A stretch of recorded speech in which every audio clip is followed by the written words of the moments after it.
Okay. Okay. Okay. Yep. Thank you. All right.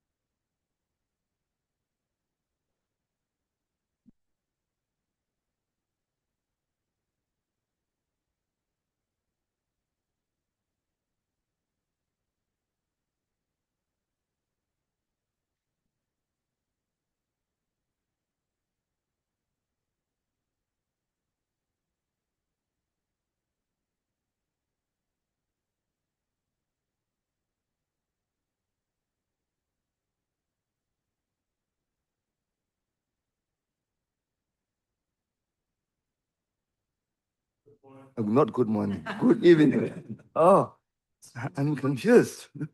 I'm confused totally. Okay, Trashidele, and good evening, everyone. Once again, from the very depth of my heart, I would like to welcome all of you who are attending this wonderful Dharma activity here at Columbus KTC in person, as well as those of you who are attending through Zoom. And again, I don't have to repeat again how important it is for us to have a full of devotion when we're doing this Dakpaka Gyulenes supplication. I have already said on the second day, now we're going to start right away the supplication. And not in the, not the, I'm not going to use the melody that was composed by His Holiness because it takes longer time and we need little more time for talking. Okay, so are you ready? It's on page number 1, I guess. Let me know if you're ready.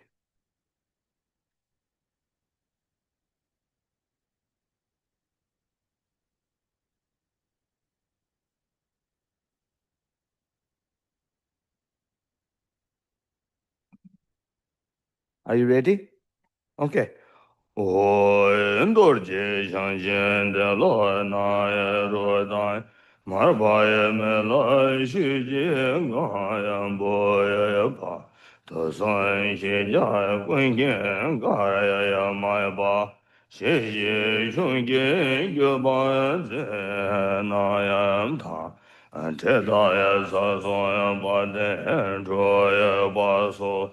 Sablaim Chaya Sila Mani Nyame Rongwa Taboya Kai Gyula Soyen Dezoya Kai Gyula Yamaya Nam Gyuban Zenoya Nam Tarai Shen Gyalo Shen Loyang Gong Gye Gang Bara Song Bai Shi Senaya Ganai Shaye Meya Bada Sed Dai Shebe Gom Jela Nyegurai Nyeba Me Barai Shen Yelo Megoy Gong Gowara Song Bai Shi Mengai De Goi Jebe Ala Ya Mala Yundu soan de be gom she la, jeme me goi ge wa sen ge lo, yeme gom ge mo je so yang bai shi, ta je do be go wo ye so ya ma de, ma jo ye de ga ra je be ye gom je. Lo dan da wa ra sen ge lo nam do ye ngo wo shi gu ra song bai xi hai ma yin xi yang xia ya wa ma ga ya ro wa ra sha be guan jie ga hu de ye me do wa ra sen ge lo 给我也光得呀大呀啦呀妈呀呀他，咱没去也把来来就行。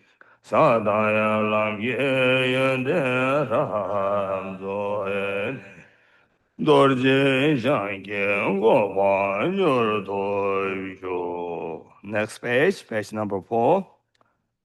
Oi sangye shudan so ye shudan lai shan yo yan par do da ne ya zo da ye che zo ye be so nam ye do la ben san ye do ba sho ye sam jin tam je de wa de be yo dan dan ba yo je dong wa dong wa le ye yo dan da ba yo je dong wa be be de wa tam ba 门着我的幼儿节，年的下蛋年蛋着，老娘们想破了，那不能幼儿节。Page number 9, that second last line, short version of seven branch prayer.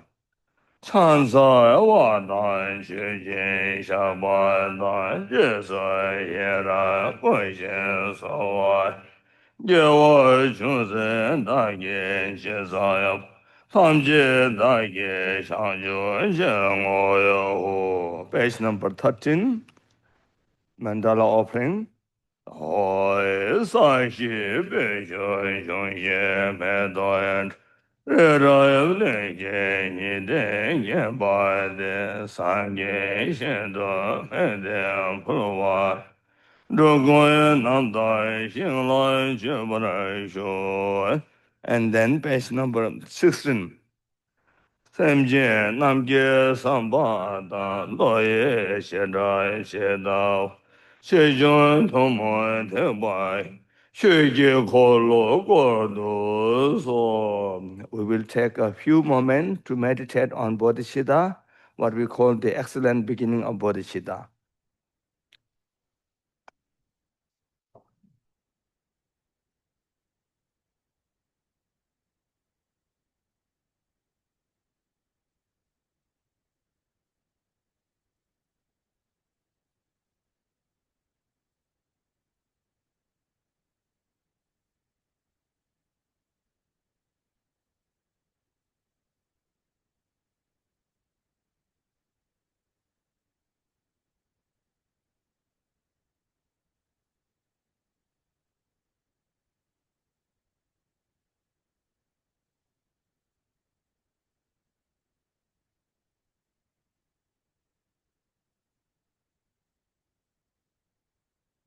Buddham gacchami sharanam yavatta bodhimandadaha dharmam gacchami sharanam bodhisattva ganam tadha.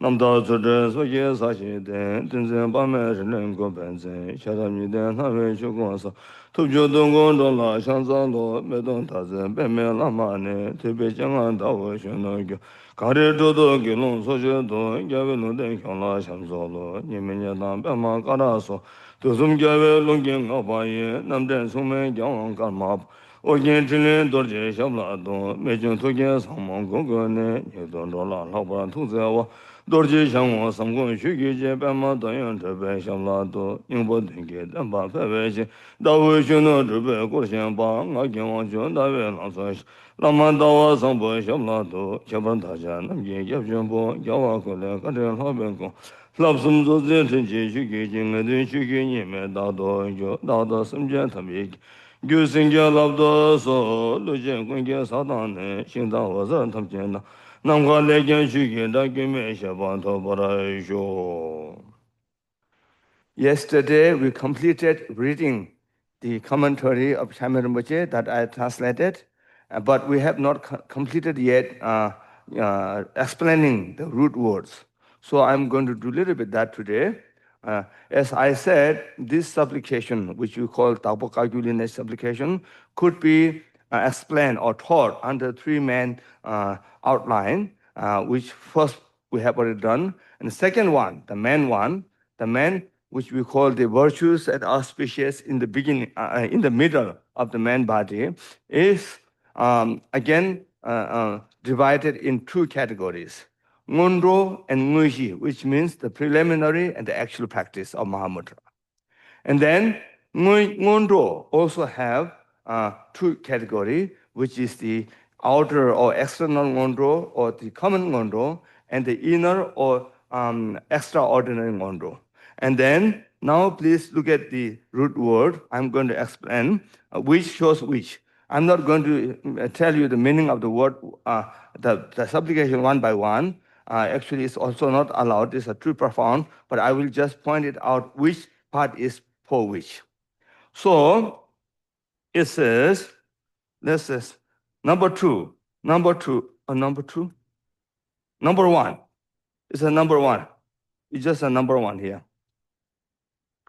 Tibetan is Shenlo, we just read, and English, Kagyu Molam says, revolution is the fruit of meditation, as it's taught, as ones with no craving for food or for wealth.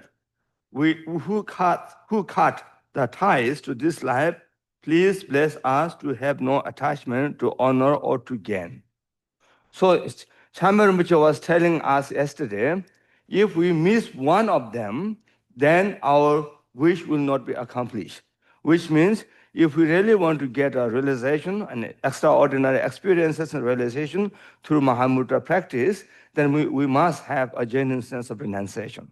That's very important. That's why not only Jambal Zambo, all the Kagyu gurus in past, our lineage says that the genuine sense of renunciation is the feat of meditation, without which you cannot walk. Therefore, if we really want to be a good practitioner of Mahamudra, then instead of thinking or grasping those whole high views, such as Mahamudra, Mahaadi, or Mahamedha, we should first build this foundation very strongly, very stable. Only then we can develop our practice. As Sutra Rinpoche, the Mahapentida, Ed Sudupa. Ed Sudupa is a very, very scholar and accomplished person, not only in Kagyu lineage, whole Tibetan history. He's one of the most well-known scholars. And then he said, he is kind of scolding the people at his time, which includes us also. I mean, me at least. I don't know about you. You know, Buddha says you cannot judge others. You don't know who they are. So I know myself. So when he scolded that includes me. He says these days people are casting away the renunciation, revolution, and then devotion, and they try to grab on the emptiness, helplessness, so forth, and as a result, they become someone who don't believe at all in the virtues and non-virtues. That's what he said. So if we are not careful enough at the very beginning with this, and we're not convinced with the idea of this, and if we study too much about the emptiness, so forth, we might become someone like that, which is not really good. Therefore, it is very important. That's why not only Kagyu lineage, all the lineage in Tibetan Buddhism taught that these are very basic teaching. For example, in Sangye lineage, the most important practical instruction is something called parting, Parting, parting from the four attachment. I'm not sure if you know that or not, if you have heard of that, but that's very well known in Tibetan community, not only in Sangye, and that was given to one of the greatest Sangye master who was practicing Jambayang. This instruction was given to him by Manjushri himself. And then if you ask what are they, then Manjushri said to this Sangye, if you are attached to this life, you are not a practitioner.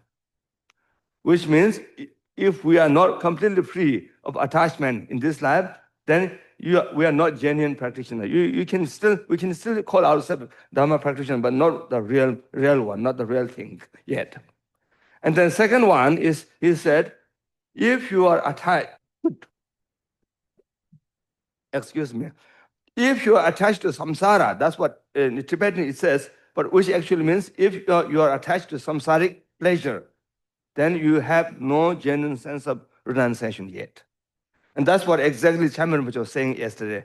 If you pray for a good life with luxury in the next life, then how could that be renunciation? That's what he said. And then third one, he said, if you are attached to self-centered benefit, then you are bodhisattva. No, you are not bodhisattva yet. And then he said, Jambayang, the Manjushri said, last one, he said, if you have fixation, then you have no right view yet. So the right view should be fixation of any kind of thing. It should be free from any extremes. So we have something in our lineage. We have something called the four dharmas of Khenpo, and these have the exactly same kind of. I thought you have. I think we have here four Khenpo. Then it's easier for me. I don't have this. Yeah, it says, see, grant your blessing so that my mind and that all the sentient beings may be one with the Dharma.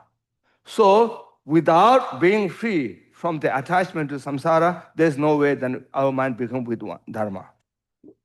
So, exactly the same meaning. And then second is, grant your blessing so that Dharma may progress along the path, which means even you are not attached to this life, but if you still have attachment to the samsara pleasure, then whatever practice you do will be not correct one.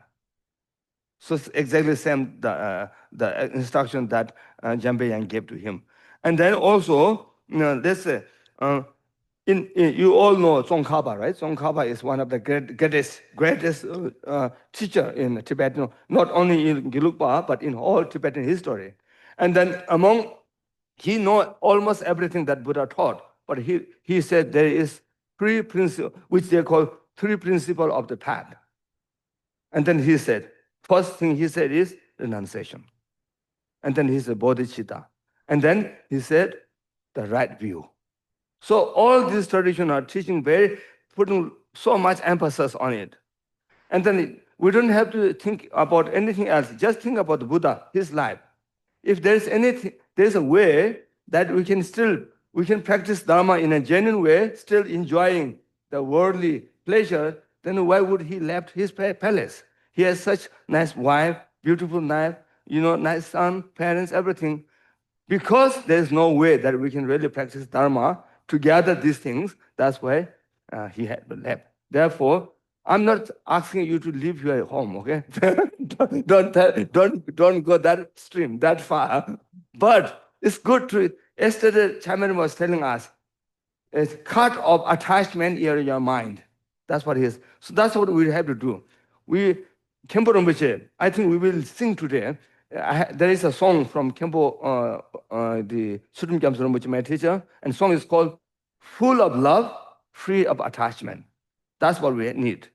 When we say we love someone, and that is very much associated with the attachment, and that causes other problem. If you can love someone without any attachment, then it can be only beneficial and no harm is there. That's the important thing.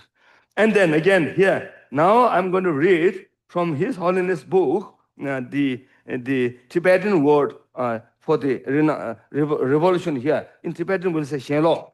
Shenlo Gom Gi Gambro Sumbashin. Okay, it says what it is.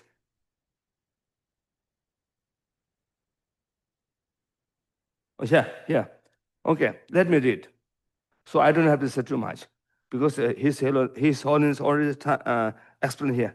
English translator render the first word in the Tibetan Shenlo in many ways. Detachment, non-attachment, revolution, discuss, etc., etc. I don't really have a good enough feel for the English to know which word will be best. I'm reading clearly, right? But to pass it a crude example. Pass it, P-O-C-S-I-T. Pass it, okay? Yeah, pass it. To pass it a crude example, he's using a funny example. That's why it's a crude. C-R-U-D-E-D. If you are walking down the road and step on excrement, poo, poo. How to pronounce excrement? Excrement. You might immediately feel like vomiting. That feeling is the meaning of the Shenlo. So that means I add one more word here. When His Holiness said, I add one more here to make it more precise. I say, if set on a fresh smelling excrement, not the dry one. I add that word. That's my commentary. Then how you feel? Then this is the meaning of Shenlo. If you have this kind of feeling with all the samsaric pleasure and happiness, then you have the true Shenlo. Okay, let me read a little more. He said, you might immediately feel like vomiting. That feeling is the meaning of Khenpo. So maybe it is something like disgust. I am told that the word detachment can refer to a mental malady where you don't have any feeling, good or bad, or otherwise. So maybe that doesn't translate the term well. Okay, that's all. And then what I have said, Sakyapa, I quoted because His Holiness quoted in his book. Let me read that one maybe, just to read, okay? The Vaja holder of all Tibet, the crown jewel of the yogi, was Jetsun Thakpa Gyaltsen. This is the Lama, Sakya Lama, that received that instruction from, I just told you. He received fifth instruction from Manjushri called parting from the four attachment. The four are, if you are attached to this life, you are not a Dharma practitioner. If you are attached to samsara, this is not renunciation. If you are attached to your own benefit, this is not bodhicitta. If fixation arises, this is not a view.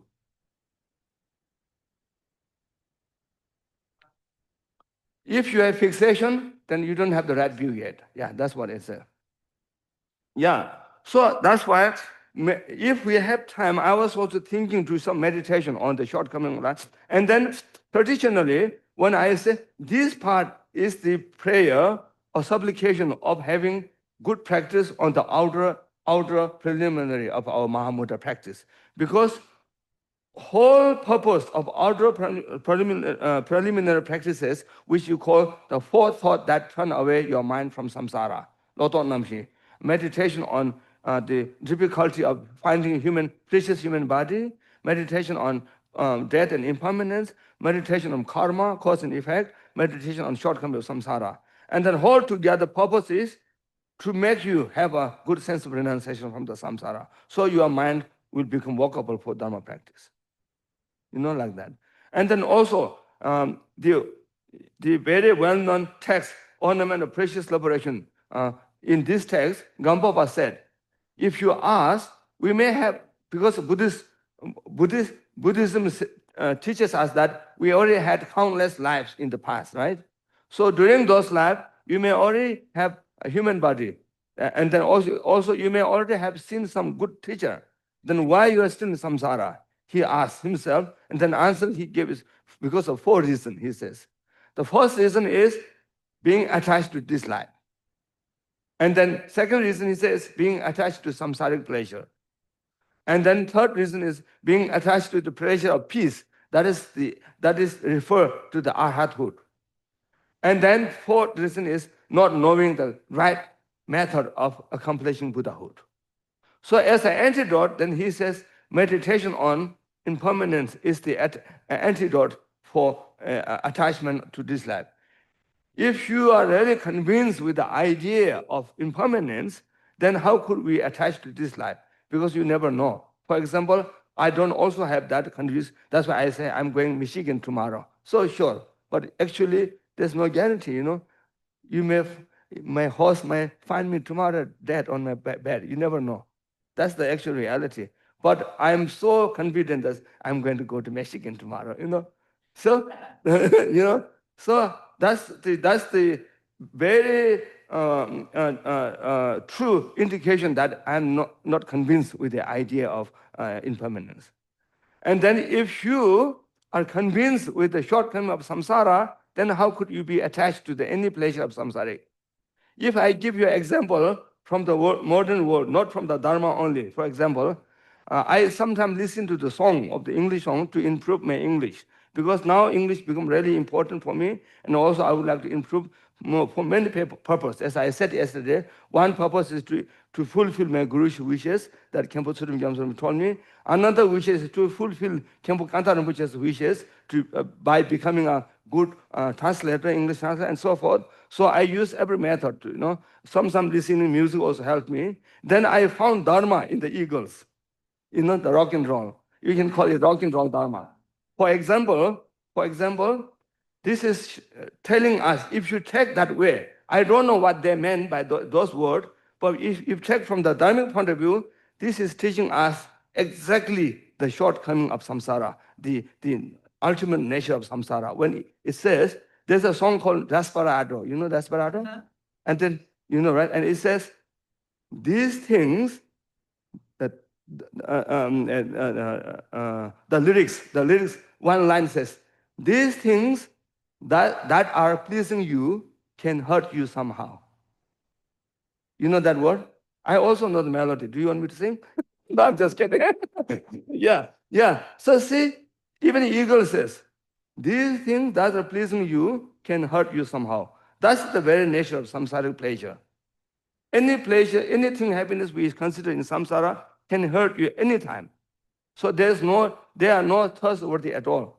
And then another song of eagle again, which teaches us how strong our attachment to the samsara pleasure is.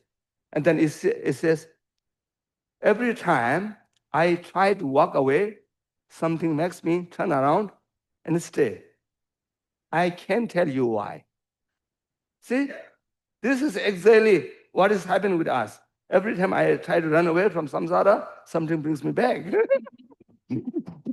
And then I think, I don't understand exactly, but it also means something. When, you know, the most famous song of the eagle, which says Hotel California, it says, you can check out anytime you like, but you can never leave. So these are very dharmic words, I think. So if you take from the dharmic point of view, you can find the teaching everywhere. I mean, and then even though, to be very honest, as I told you yesterday, I was sent to a monastery to be a monk when I was only 9 years old. So I have never really experienced all those people consider pleasure in samsara, you know. But from this kind of song, I can understand there's not really something that I should miss. You know, even I didn't have opportunity to enjoy them, but I think there's not really enjoyable things. Even the eagle is teaching us. So therefore, today we have no time. Otherwise, it's very important for us to remind ourselves and keep meditating on the shortcoming and try to decrease our attachment. Okay, maybe I should stop that about the attachment. And then, as I said, this 4 line is the supplication to have a good practice on the outer preliminary practices, Mahamudra. And the next 4 line, okay, let's go to this one. Next 4 line, which is number 2. It says, devotion is the head of meditation, as is taught, as ones who pray always to the Lama, who opens the gate to the treasury of oral instruction.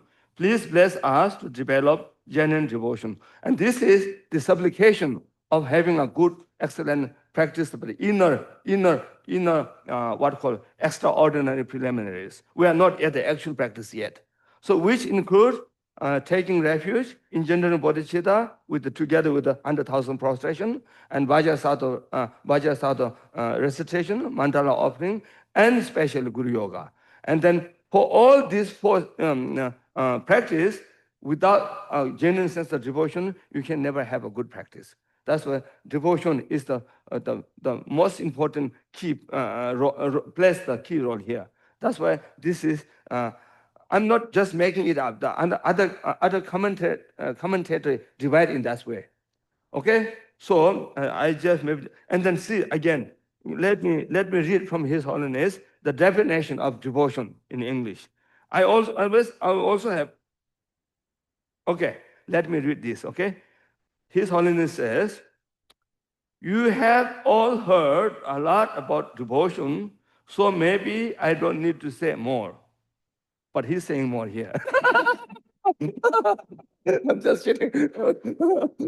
He says, in English, many translate mugu as devotion. So Tibetan word for devotion is mugu. But I have some doubts about whether this word truly captures the meaning. The Tibetan term is a combination of 2 words, nuepa and gupa, with 2 separate meanings. The first part, nuepa, means feeling inspiration toward, great appreciation or longing for something. The second word, gupa, means respect. Faith and respect are a bit different. Faith is more like a feeling. It is described as a mental state. Respect is not limited to a mental feeling. It is more active. It is not just faith, but has a sort of energy that is expressed through action. So you know what mugu means. Okay? So devotion, whatever definition of devotion in your dictionary is not using now. This is the devotion definition of the mugu when we're using in the Vajrayana term. Okay. Now let's move to the next one because I have a whole chapter, one chapter. Okay. Now, out of two subdivision of the main second outline, first one is done. Now the next one. Next one is the actual practice. Actual practice again has two subdivision: shamatha meditation and vipassana meditation of Mahamudra. Okay. Number three. Where is number three? Okay, number three, when it says, man practice being undistracted, as it is taught, as one who, whatever arise, rests simply, not attorning, in just that fresh essence of thought, please bless us with practice that free of conception. So this is the prayer or supplication of having a good practice of shamatha meditation in Mahamudra. Because the essence of shamatha meditation is not being distracted. Okay, I'm just going to leave that there because I'm not going to say anything more about that. And the next line is the fourth one, is the prayer for having a good meditation on the vipassana practice of Mahamudra, which says, the essence of thought, the Dharmakaya as is taught, not anything at all, yet arising as anything, in unceasing play we arise. Please bless us to realize samsara and nirvana inseparable. Okay? So this is the supplication of having a good meditation practice on vipassana of Mahamudra. So if you have good, then we become like yesterday here it says, where it is? Where it is? It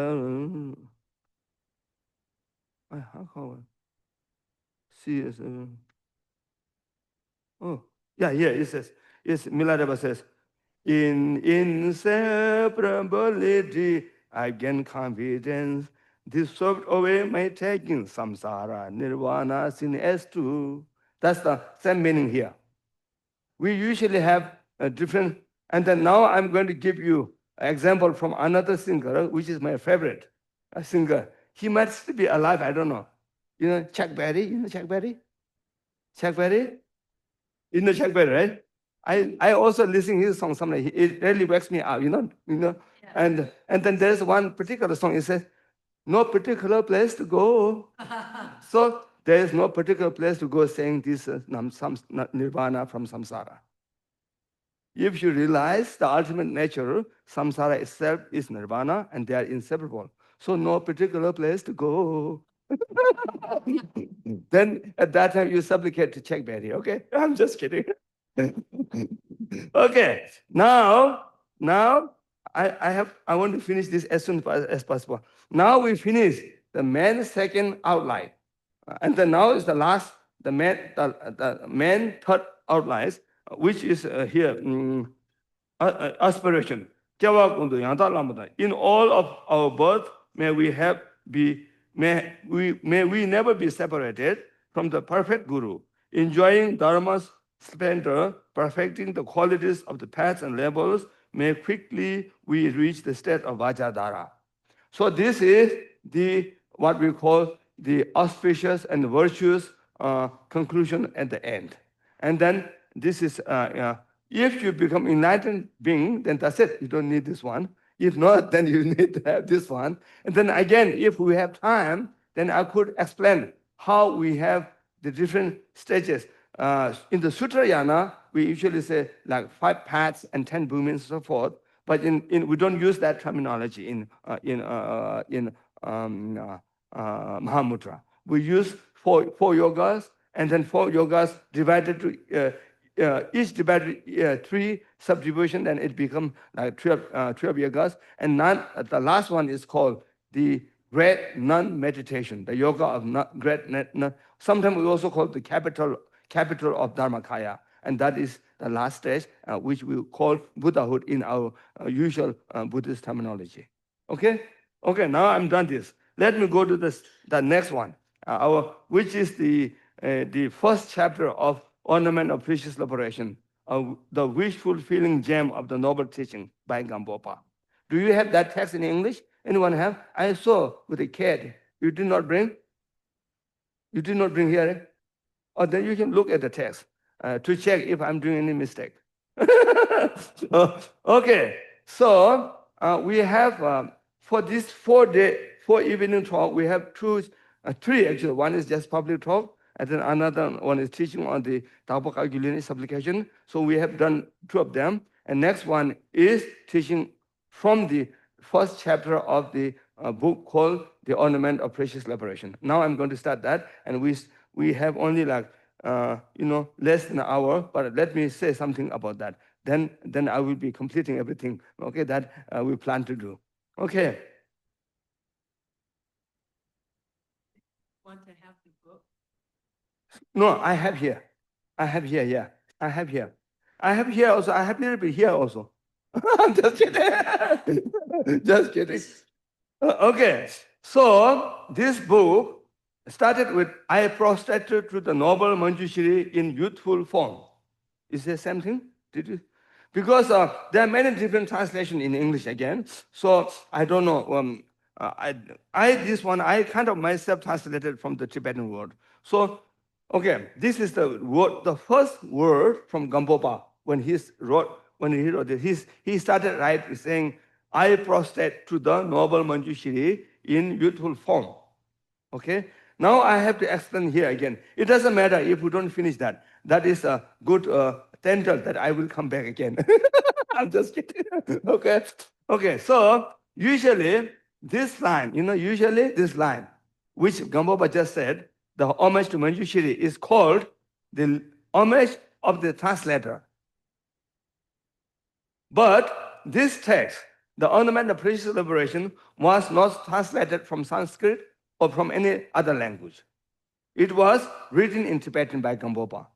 So there wasn't any translator that would have written it. Nevertheless, Gampopa wrote it by paying homage to Manjushri at the very beginning, even before he paid homage to Triratna, Buddha, Dharma, and Sangha. So I'm sure there must be many reasons why he did that way, why he wrote that way.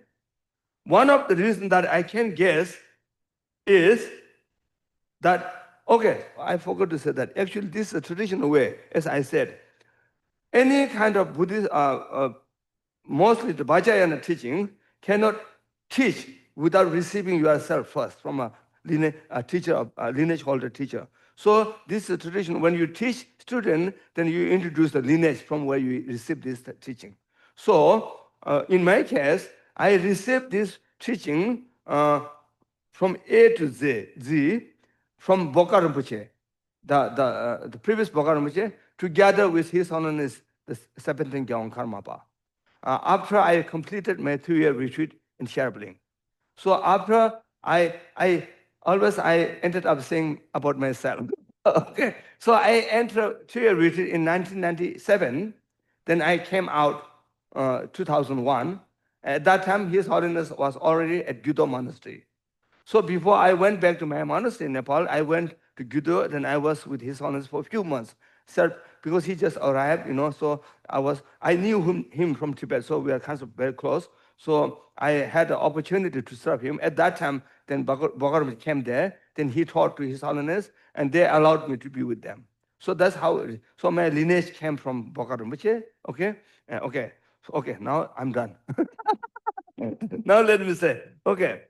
One of the reasons that I can guess is that he wanted, Gampopa wanted to let us know, his followers, that this precious and sacred text, the Ornament of Precious Liberation, belongs primarily to Abhidharma Pitaka.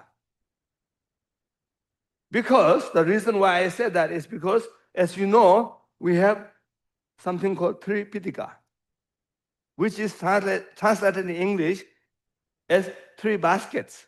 I found very funny that, but I think that's everyone is using that, so I think there's nothing to be funny, you know.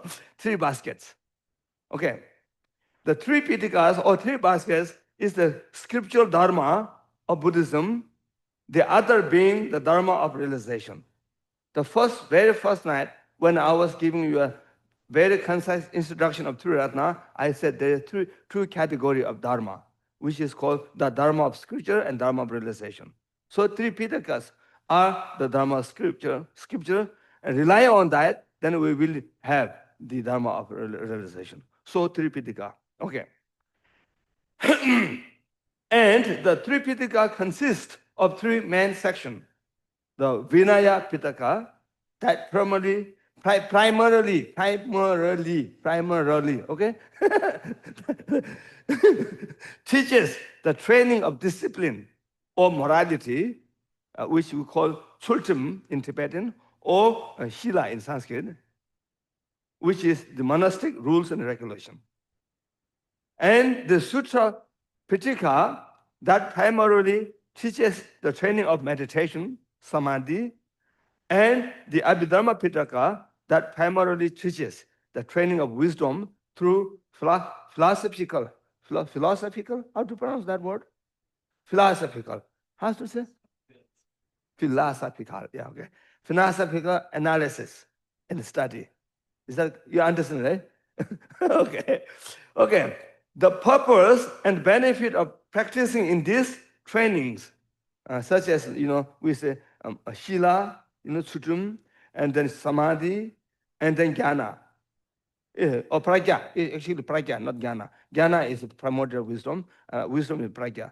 Is to tame our minds by pacifying and subduing the three poisons, which are desire, anger, and ignorance. I think there are so many different translations. Like some say attachment, some say desire, whatever you say.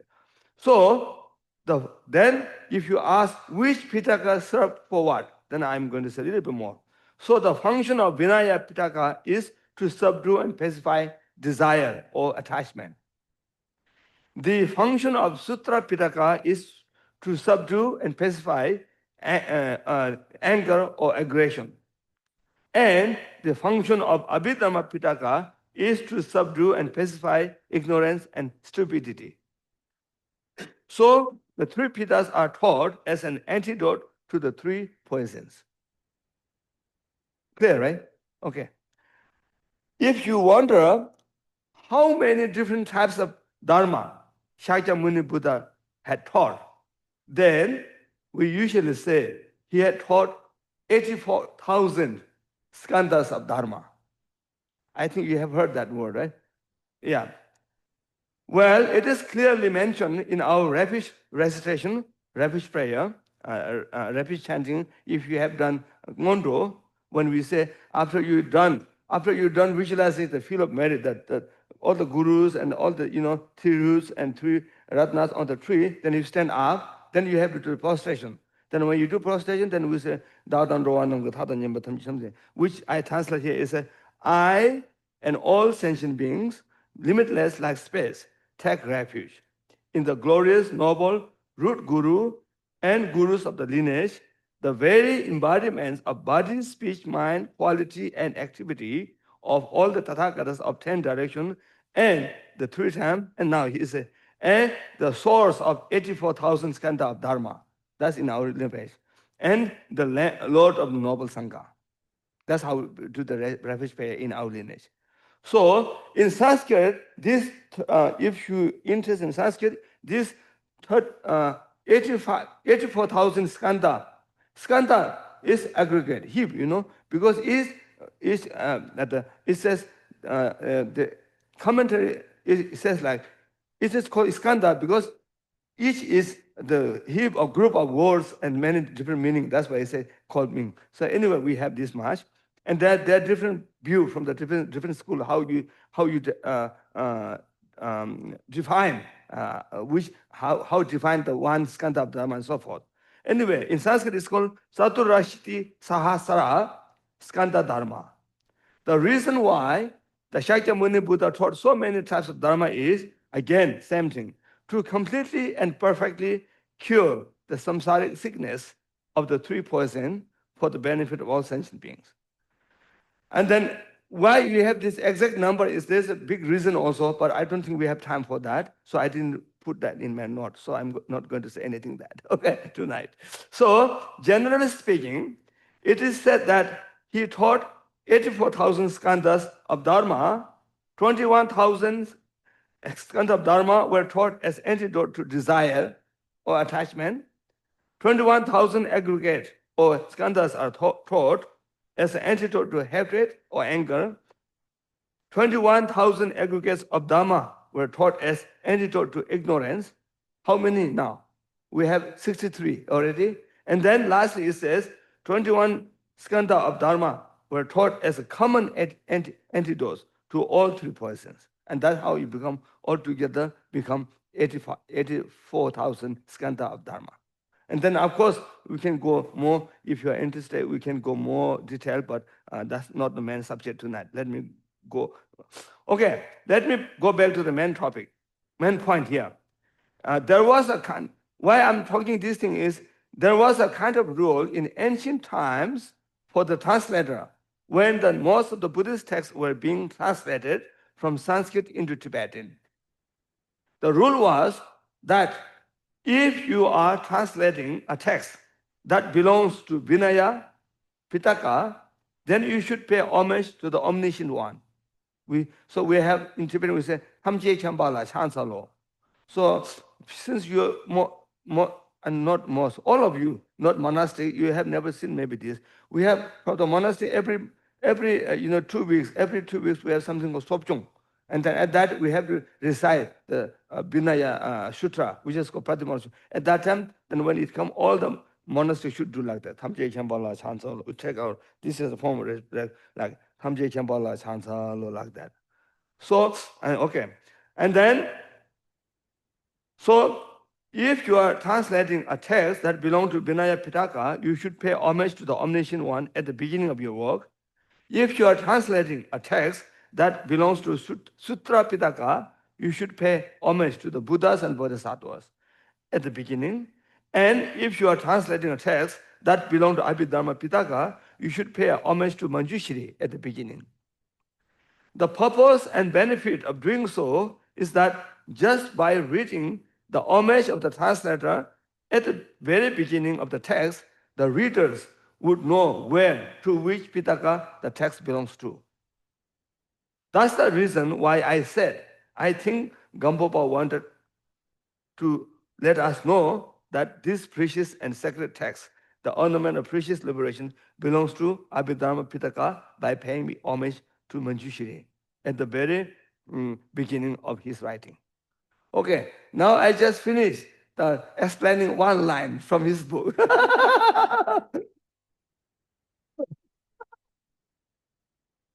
Just when he said, I prostrated Manjushri in youthful form, I just finished explaining that line, okay? Okay, and next one. Next one is his homage. Now he's writing the book, homage to Buddha, Dharma, Sangha, and the Gurus. He says, this is now from the book. He says, again, your translation could be different one, because this is my own translation. After paying homage to the victorious ones, which means the Buddhas, their children, I put their children. To be very honest, traditionally we say their sons, but I don't want to, I want to include also daughter also. That's why I say their children. if Buddhas have any daughter. So usually when you say their son or children, there are three kinds of children of Buddha. Have you know that? If you know, I don't have to go through. If you don't know, then I have to say a little bit here also, because I have to let you know what. When you say their children, we say three types of. He says the children of body, speech, and mind of Buddha. So usually, of course, the children of body is only son. He has Rahula. We call Rahula. There was a son before he renounced the palace. You all know that about Buddha. So that's the son of body. And then son of speech usually says these Sharvakas are his son of his speech. And then son of mind is the bodhisattvas, are his son of his mind. That's how we count it, categorize. Can I say categorize? Right? Yeah, three children. So when here, Gambhava says their children includes all of them. And the sacred dharma, again dharma, and to the gurus who are the roots of them. So I will write this noble teaching, which is like the wish-fulfilling jewel, for the benefit of myself and others by relying on the kindness of gurus. So this line, again, in even Tibetan, there are many different versions. And this line, I'm using the wood block version from Palpung, the very old one. And that in that text, it says like that, relying on relying on the kindness of the gurus, which make more sense to me. Some version says, relying on the kindness of Milarepa. So if say that, what is wrong with that? From my opinion is, then why he is not paying to his Kadamba's gurus, who are his guru before Milarepa? And then this text, this text, the ornament of precious liberation is very famous to have included both the teaching that he received from Milarepa and Kadamba's. Then why he paid only, say, kindness of Milarepa and not the other gurus? So according to the Palpung edition, he says, relying on the kindness of the gurus, plural, which includes all the gurus, Mahamudra gurus, Kadamba gurus, which make more sense to me. So anyway, Gambo, this is what we call the homage at the beginning. Again, there are many different meaning of making homage at the beginning. I'm not going to detail about that. Okay, now let me read. After he says, in general, he started teaching now. Until here is just homage, that he did homage to the Manjushri, Buddha, Dharma, Sangha, and Gurus. Now he says, in general, all phenomena are included in the two categories of samsara and nirvana. Okay, now I have to explain a little bit here. Maybe I will finish to this class explaining this line. And because I just can't go without letting you know what it means, right? So when you say all phenomena in English, it is already quite clear. Nevertheless, the word phenomena here is English translation of Sanskrit word dharma or Tibetan word che. In Tibetan we say che tam che, which has, so when we say dharma, you always think teaching of the Buddha, but that is not only the meaning. The dharma Sanskrit word has 10 different meanings. And then, as I said, Tibetan word is exactly the same because it was translated from there under the rules, many rules there. So all the translators use the same word. So che has exactly the same meaning of the dharma Sanskrit word, which also has 10 different meanings. Okay. The definition of dharma in this sentence is anything that can be apprehended, anything that is knowable, anything that our minds can perceive. So I think phenomena is okay, right? Phenomena, does it mean anything that can be apprehended? What does phenomena actually mean? Phenomena? What is the definition of phenomena in English? If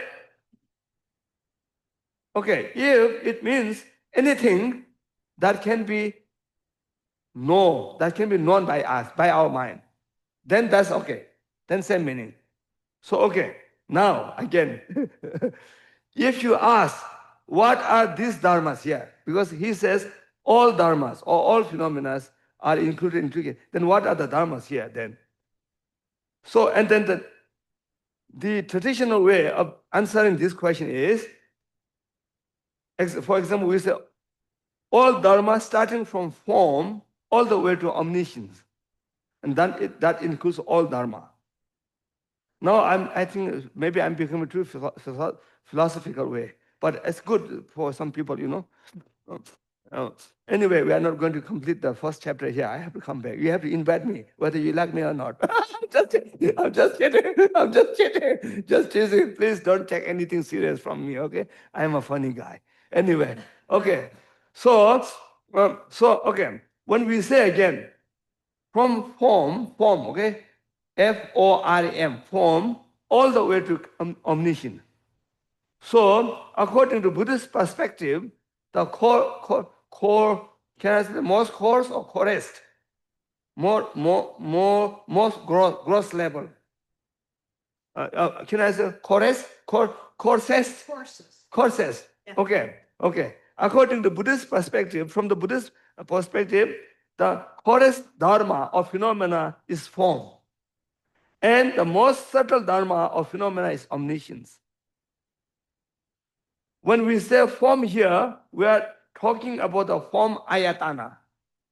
There's another word, a Sanskrit word, ayatana, and not form skanda. We are not talking about the form skanda, form ayatana.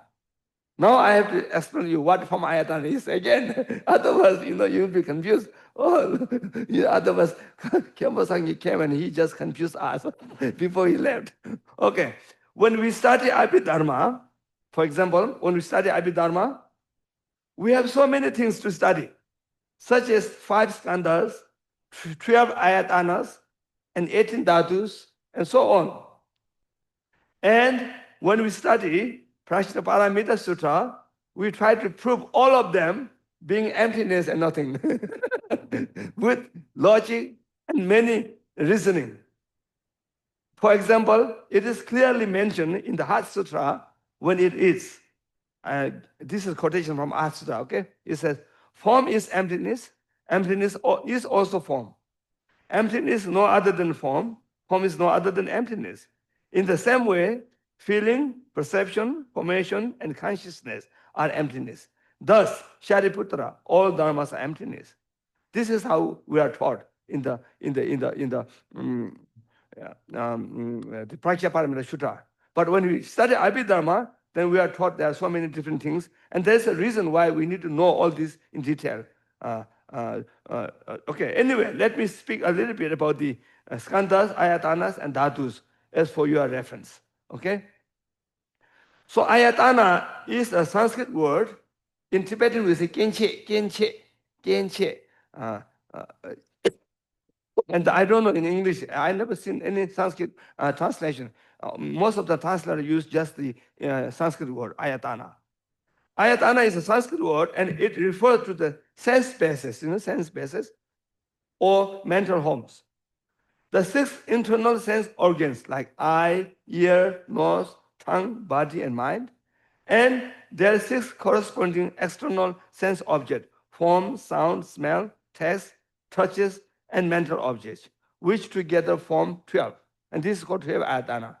So when I say starting from the form all the way to omniscient means this, the form, which is the object of our eye consciousness, which is again only the shape and color of anything.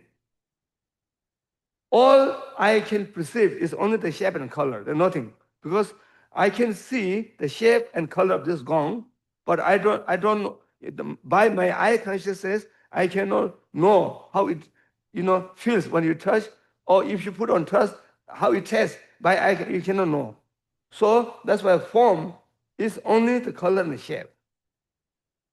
You understand? Right. So when I say, when Gampopa said, all dharma, all phenomena are included in 2 categories of samsara and nirvana, and that is starting from the form, which means shape and color, all the up to the omniscient. Okay. So the form ayatana is only the color and the shape of the material things that can be perceived by the eye conscious only. And then if you ask what is the purpose of studying this thing, then understanding this sense basis and the process of contact and craving that arises from them is a crucial point for understanding Buddhist teaching on impermanence, suffering, and the path to liberation. So this is, again, starting on this subject is related with the lineage prayer. the renunciation. Okay, if you know very well about this thing, then it'll be easy for you to understand the impermanence nature of our life and so forth. When we say impermanent, again, there's two things. One is we call the subtle impermanence of dharmata, and then another one is called the coarse impermanence of continuity. So when we practice as a, when we say impermanent, we usually use the gross one. We think like, for example, when I was born, then until I die, all my friends, people who knows me, thinks I'm the same person. Then when I died, then now Khenpo Sangye is gone. Actually, and that's what we call the impermanence of continuity. We are confused with the one continuity as same entity. That does make sense? Otherwise, I was born as a little kid, How can I come this big from my mother's womb out? then if I'm not changing moment by moment, which is the day I become so big? Right? But we don't think that way. We usually say, Khenpo Sangye was here yesterday, and today he's gone. So this example, there's a very nice example. For example, if I think many of like Lama, I'm sorry if you get bored because you know very well of you, but it's nice to new people, The example how we confuse with this continuity as a one entity is traditional example is very nice. It makes sense.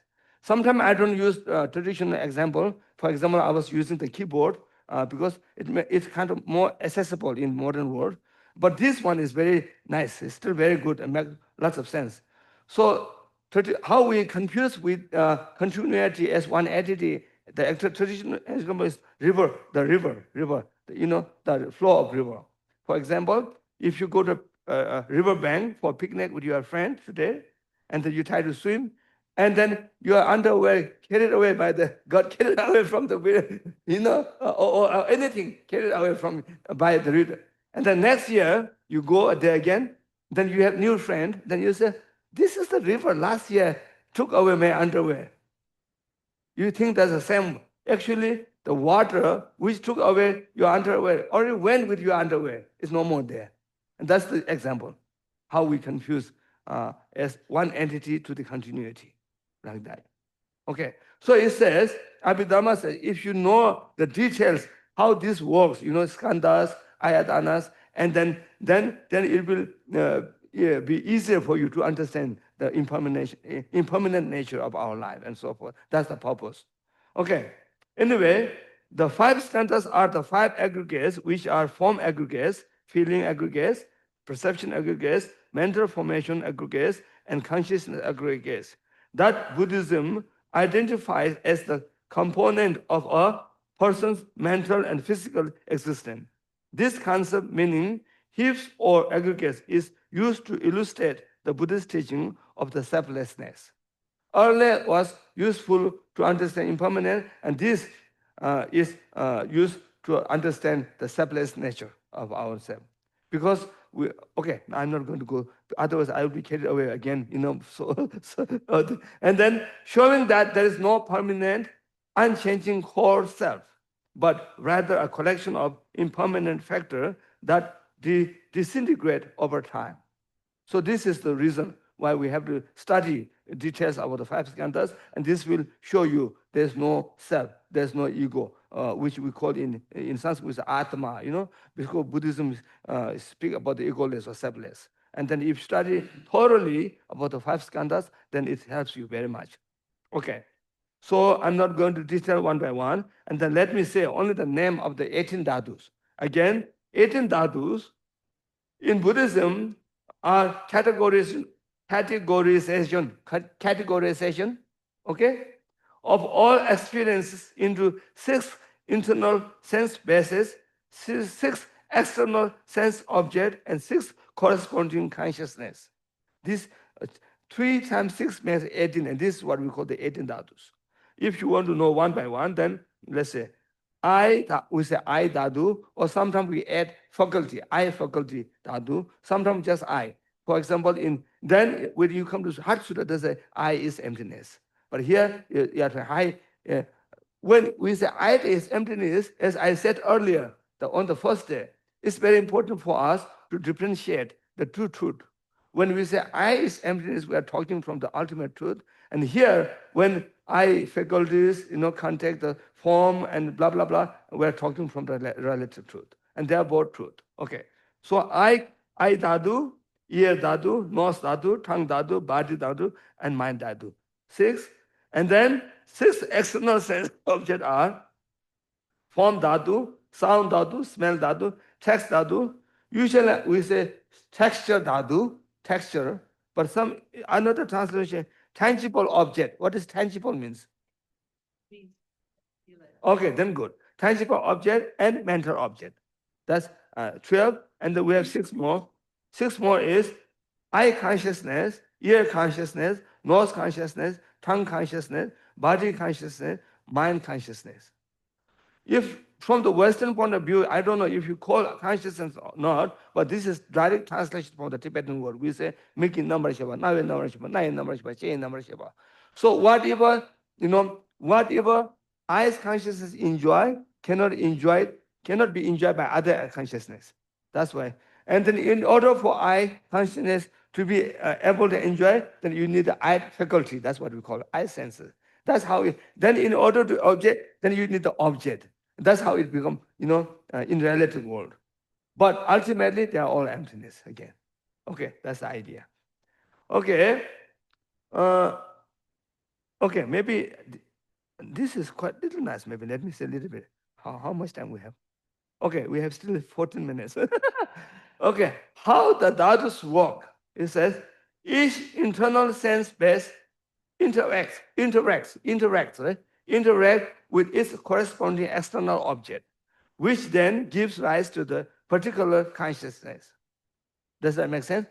Okay. So one thing I want to say is, in Tibetan we say Gongye Sheba. Gongye Sheba means the 5 consciousness of the door, which you call door, door or gate, are always non-conceptual. They have no non-conception, non-conceptual. They have no thought. They just enjoy. Then next moment, the mind consciousness come and then it judge. Nice form, ugly form, good form, like that. So this is how. Each internal sense best. Usually we say sense is sometimes we say sense faculties. But I don't know which one is better in English. Okay. Each internal sense base interacts with its corresponding external object, which then gives rise to a particular consciousness. For example, the eye perceive visible form, which result into eye consciousness. Is that you understand, right? This detailed analysis helps explain the interdependent nature of perception and experience in Buddhist philosophy.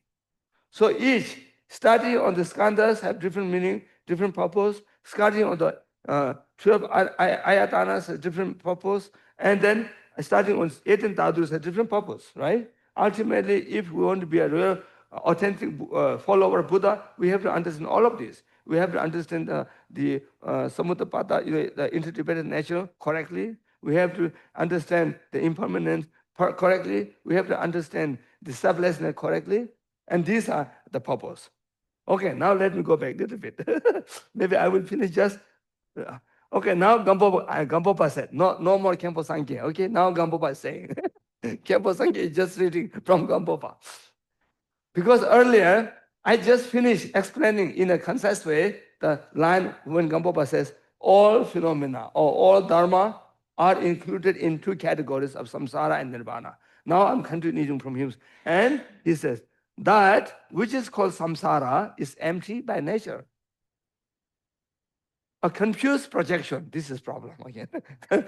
By nature is okay, but samsara is a confused projection. Its defining characteristic is that it manifests as suffering. This is another problem of samsara. Okay. That which is called nirvana is also empty by nature. That's why ultimately there's no particular, ultimately then Chakvaris come here. There's no particular place to go. to nirvana from samsara. They are all ending the same ultimately, right? But relatively, problem is samsara is full of suffering. And then it says, that which is called nirvana is also empty by nature, but all the confused projections are exhausted and dissipated, right? Dissipated, pronunciation, okay?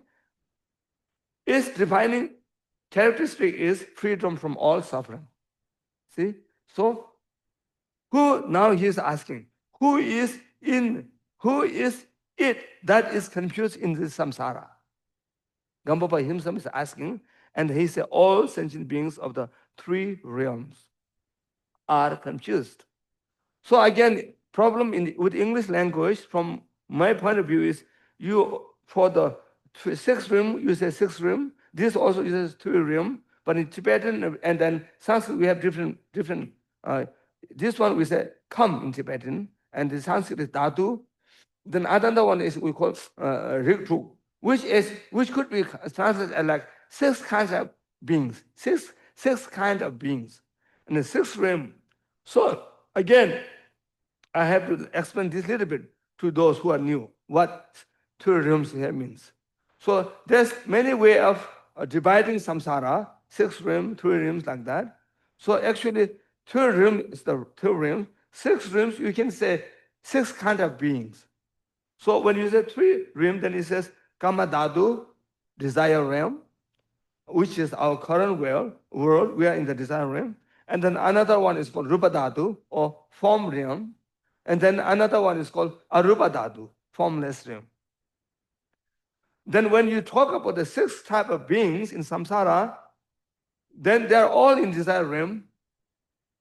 This we say that true higher realm, the rupa dhatu and arupa dhatu are only the gods are there. No animal there, no hell there, no hungry ghost there, no human there.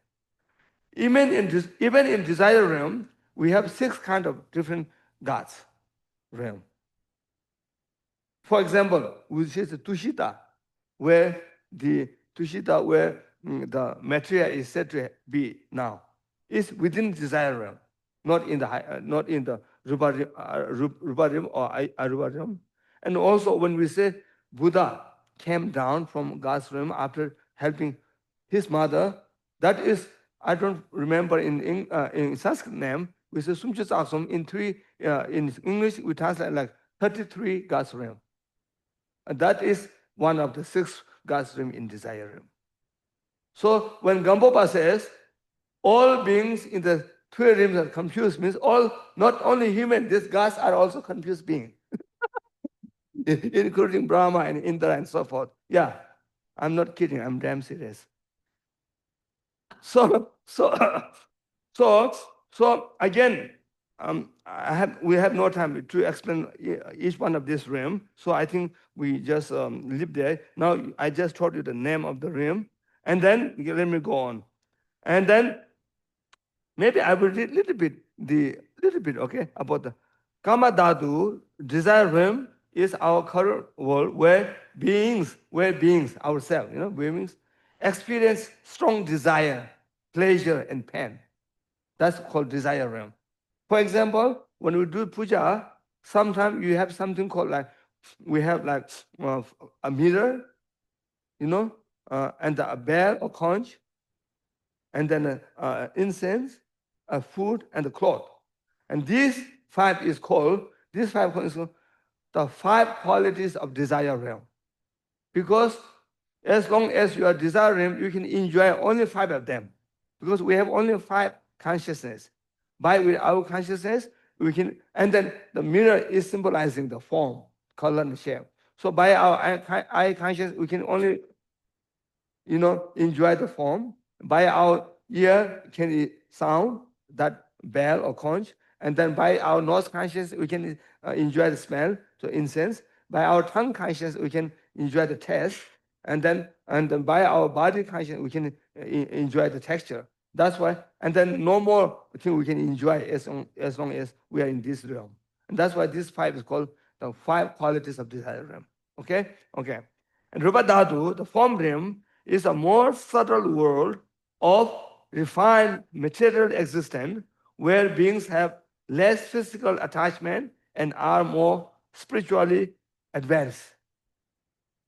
You understand, right? That's a very concise definition.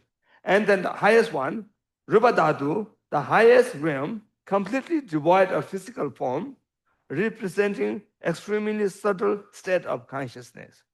But they are still in samsara.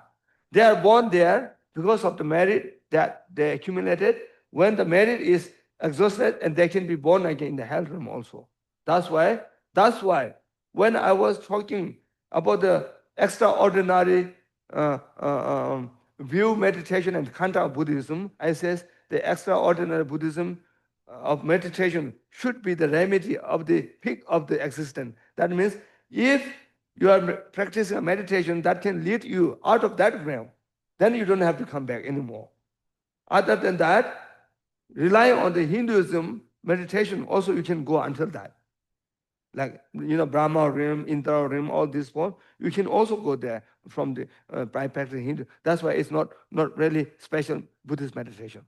And then Buddhism believe if you get there, when you are married, that send you there is exhausted, then you have to come back again in samsara again. So that's not our destination. Therefore, we have to get out of that. And then if you're practicing any meditation that can lead you out of that, and that is the special meditation of Buddhism. Okay. Now let me give me 2 more minutes. Okay. Now Gampopa says, on what basis? Maybe I just I will not read from Gampopa here. Now let me say a little bit about the Buddha nature, because actually Buddha nature is the main subject of the first chapter of the ornament of precious liberation. So Buddha nature, whether you call Buddha nature or what nature, the nature of our mind. That's it. So in our terminology, again, Mahamudra, we just say ordinary mind. And some, like Dzogchen, they say Rigpa. And then you sometimes, in the Pratyaparamita Sutta, we usually say ultimate bodhicitta, like that. So anyway, okay, I have put some notes. Okay. So Buddha nature is a nature, ultimate nature of mind, and which is the very seed that will let us become a Buddha. So I have written a little bit here. Let me say, Shakyamuni Buddha saw or realized that all sentient beings possess the essence of Buddha. In Tibetan we say Dershing Ingpo, or in Sanskrit we say Tathagata Garbha, which actually means the essence of Buddha. But I don't know why, which we call Buddha nature in English. So Buddha nature become kind of standard term in English. So Shakyamuni Buddha saw or realized that all sentient beings possess the essence of Buddha. So he also realized that sentient beings don't realize they possess Buddha nature. That's clear, right? Because they are obscured by 4 kinds of obscuration. And they are going through all different kinds of suffering in the samsara. That's what Buddha saw. So Buddha Shakyamuni gave various versions of teaching on Tathagata Garbha, or Buddha nature, in order to help various type of beings. And then he gave such as many sutras. I have some quoted here just to let you know the name. If you are interested, you can read the sutra. Some of them also available in different language, maybe in the English language. One of them is called Arya Santi Nirmochana Sutra. Buddha taught extensively about Buddha nature in this sutra. In Tibetan, we say Kongpa Ngedren. And then another, I think this one, next one is more familiar to you. Another one is called Langa Avatara Sutra. Buddha taught Buddha nature in this sutra very extensively. And then another one is called Gana Vyuha Sutra. And Buddha taught and then this one is kind of most well known. It's Avatamskara Sutra. And these 4 sutras are known as a Sutra of Chittamatra school. And Buddha taught very extensively. Not only these 4 sutras, Buddha actually taught Tathagata Garbha in many more sutras. If I give you a little more, then He says, there's a sutra called Tathagata Garbha Sutra, actually. That sutra itself called Tathagata Sutra, Tathagata Garbha Sutra, or Shrimala Devi Simhanatha Sutra, or Mahaparinirvana Sutra, or Angulimala Sutra, and so forth. But this sutra is not easy to fully understand for people of dull faculties. I don't know, it's a good translation. We have Wang Nun and Wang Nun and Wang Tul in Tibetan, which I saw often sharp faculties and dull faculties. Does that make sense? Which means people who cannot understand easily, like myself, I don't understand easily. So therefore, but even though Buddha taught extensively in the sutras, in many sutras, but this sutra is not easy to fully understand for people of dull faculties. Therefore, Maitreya, sometimes we call Maitreya not Buddha, but actually we don't. He is a 10th level bodhisattva. He will be Buddha as a 5th Buddha of our functional eon. So we don't call him Buddha. He says Bodhisattva Maitreya.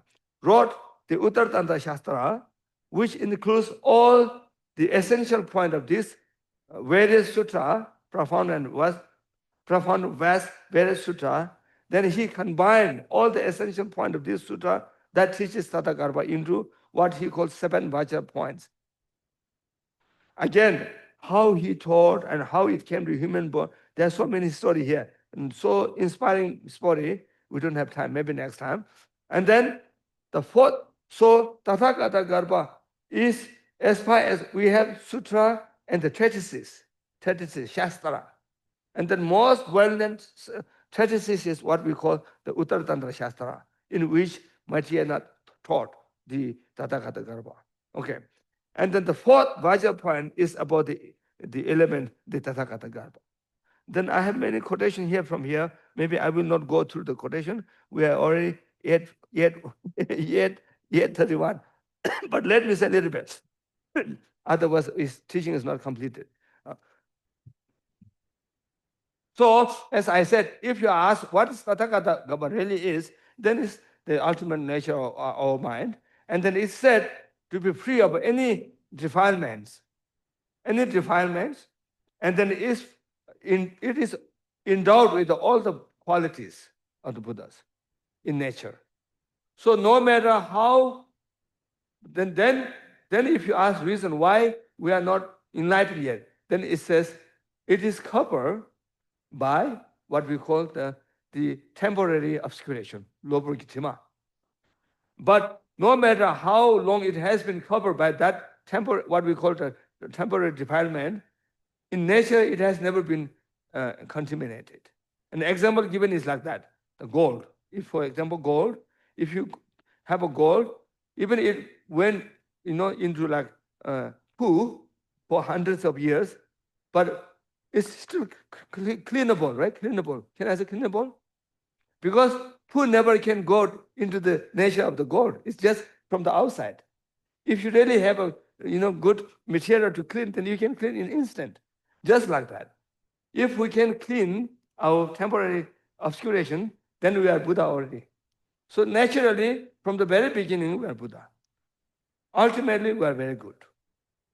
So we are no one is bad from the Buddhist point of view. Ultimately, again, that's very important. Relatively, there could be many different type of beings, because each Buddha nature of each being is covered by different defilement. So according to that, in the relative world, you act according to that defilement until you clean that defilement like that. Therefore, and then Maitreya said there's three conditions of this. He says, unpure or unpurified Tathagata Garbha, purified and unpurified both Tathagata Garbha, and completely purified Tathagata Garbha. Let's say that way. Which means, again, only the purification of the temporary obscuration, because the nature of Tathagata Garbha has never been contaminated. So there's nothing to be clear. So when he said that, unpure Tathagata Garbha is the one we have now. It's like you have something like couch potato, couch potato. Not working, just sitting on the seat, So our Tathagata Garbha is like couch potato. Couch Tathagata Garbha. It's not working now. but good thing is sometimes you have an extraordinary feeling of compassion, and devotion, or you have a feeling of your how kind of you have sadness of thinking the people suffering that are going through, and that is sign you have the seed, Tathagata Garbha. That's the sign. And we say this is the function of Tathagata Garbha. Then if you work on that, then you can develop. And then when Maitreya says purified and unpurified both is already started purifying, but not completely purified yet. It's in process. And the example given is the Tathagata Garbha that are in the Bodhisattva. Bodhisattva's Tathagata Garbha is called purified and unpurified both. Understand, right? Meaning understand? And the completely purified Tathagata Garbha, Maitreya says, is the one that Buddha has. So three different things. Then another how you ultimately realize or actualize, right? Can I say actualize Tathagata Garbha and become enlightened is Maitreya says, Dila salcha chi jang me shakbar chaba chung se me yang ta nyela yang ta thon no compromise. He says there is nothing to be removed because it has never been contaminated in the nature. And also he said there is nothing to be added to it to make it actualized because it is full of qualities all the qualities are already endowed with it from the beginning. So then what you have to do is, he said, look at the true, it's very interesting word. He said, truly look at the truth. If you see the truth, then you will be liberated. Does that make sense? Yeah, maybe we are all liberated now. I should stop here. But we must sing this true song, okay? Because we already given you. One is called Self-Apparent Illusion. And these are the songs composed by Khenpo Rinpoche. And then this is for your post-mortem meditation. How you have to view with the form, sounds, smell, and then how you have to have the relation with the friend, all these kind of things. So we sing this. And then there's no time for me to teach you the melody. I will just do the melody. You just have to follow me. It has a good melody, actually. Okay? You have this one, okay? Okay. This side, yeah. It says self-appearing illusion and friends. We're going to sing that. And this is the one I was saying, friend, a song, those who have full of love but free of attachment. Okay. All these forms, appearance, emptiness, like a rainbow with its shining glow. My voice is not working very well, but let me try my best. In the riches of appearance, emptiness, just let go and go where no minds go. Every sound is sound and emptiness, like the sound of echoes rose. This is a hard one. In the reaches of sound and emptiness, just let go and go where no mind goes. Every feeling is bliss and emptiness, way beyond what words can show. In the riches of bliss and emptiness, just let go and go where no mind goes. All awareness, emptiness, way beyond what words can know. In the regions of awareness, emptiness, let awareness go, no mind goes. Let awareness go, no mind goes. Okay, next one. Next one is kind of funny melody.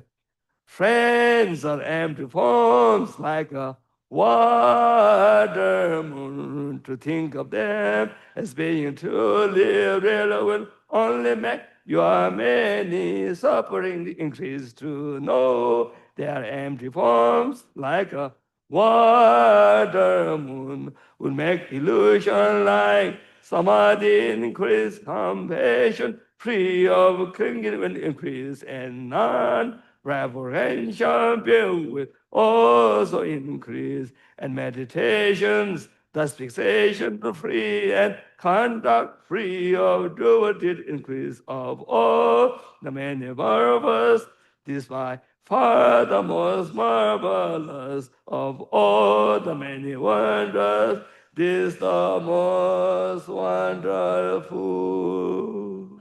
Okay, now we did our dedication prayer. Long life prayer is, I think, 25. I remember that. Thank you for singing. 25, page number 25. Adrina, Amrita, I have a kata in my bag in Amaketi's office in the corner. Can you bring the one of the, yeah, you can bring the whole bag then. Thank you. Okay, 25.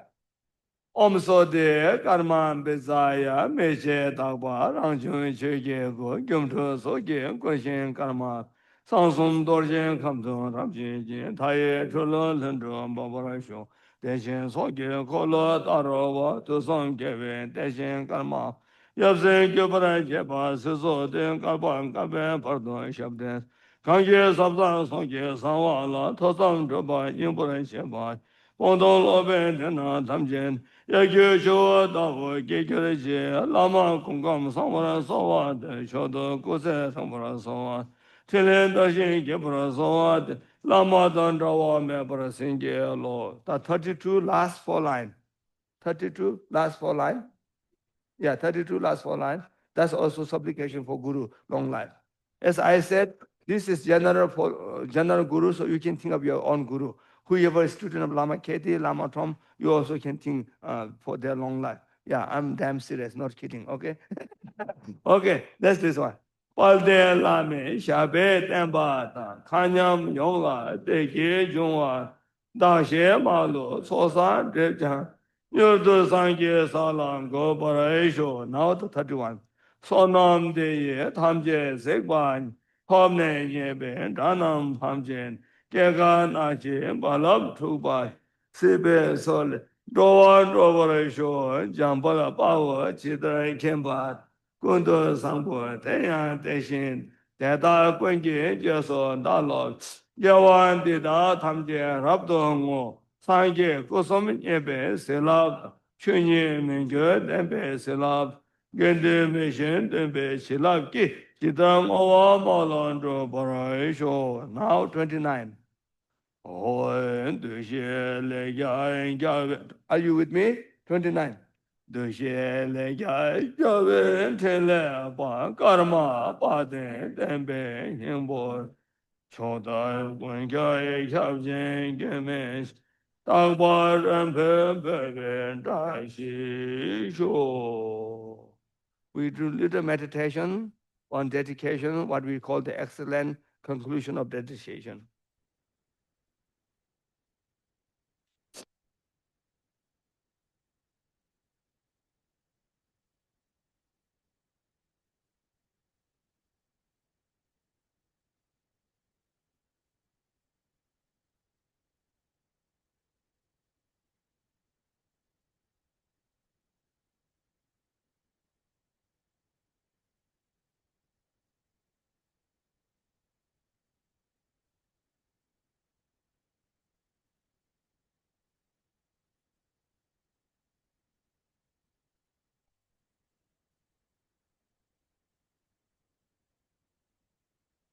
Thank you very much. Before we say good night, I'd like to take a few moments again.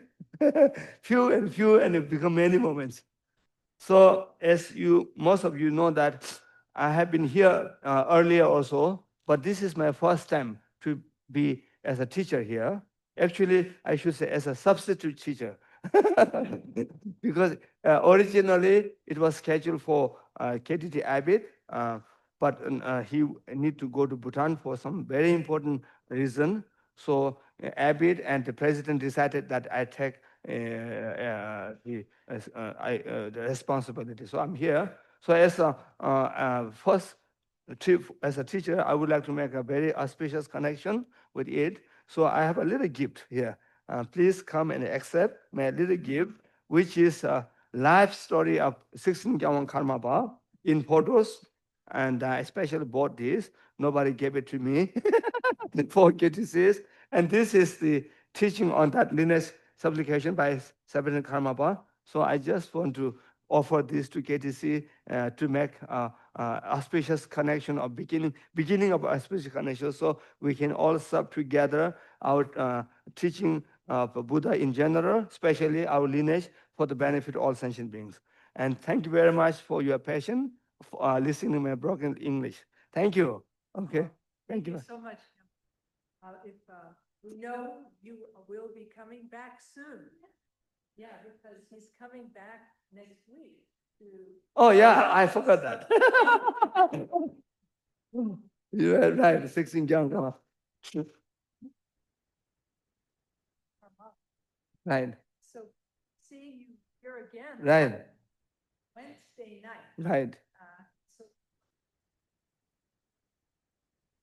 some prayers again at 7 p.m.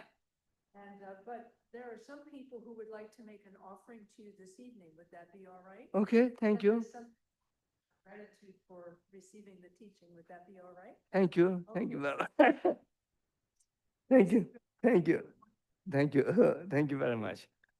Thank you. I really enjoy very much shouting at you.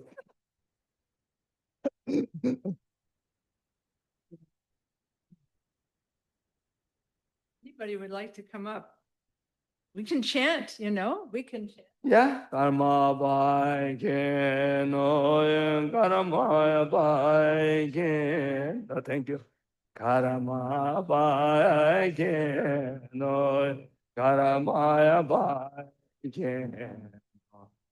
Karama Bhai no Karama Bhai no Karama Bhai no Karama Bhai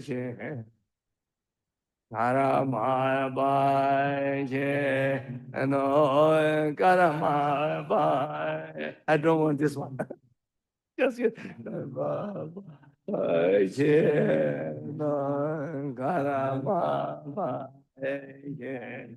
thank you. Karamaya Bhai. Thank you. Karamaya Bhai. Thank you. No. Karama Bhai. No. Karama Bhai. No. Karamaya Bhai. Thank you. No. Karamaya Bhai. Thank you. Karamaya Bhai. Thank you. No. Karamaya Bhai. Thank you. Karamaya Bhai. No. Karama. Thank you. No. Thank you. No. Thank you.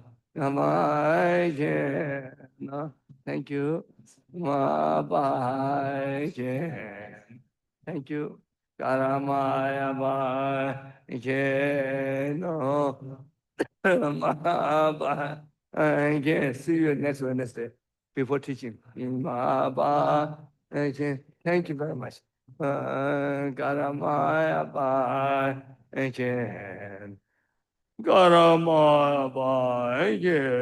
no Dani Kewa Tamje do Yame Tango Kajo Dan Kapara Panden Karama Jesu Gendo Menda Isho. Thank you very much. I got little sore throat, right? But according to my guru, it's very good sign of accumulated merit. Yeah, I'm not kidding. I'm damn serious. My guru, Khenpo Sitting Gyamso said, when you are going a pilgrimage or teaching through or doing retreat, if you die on that trip, that's the best result. If you seriously ill, that's second bad. If you ill little bit, that's good. If come back completely fine, that's the worst result. That's what he said. So according to him, I'm doing quite well.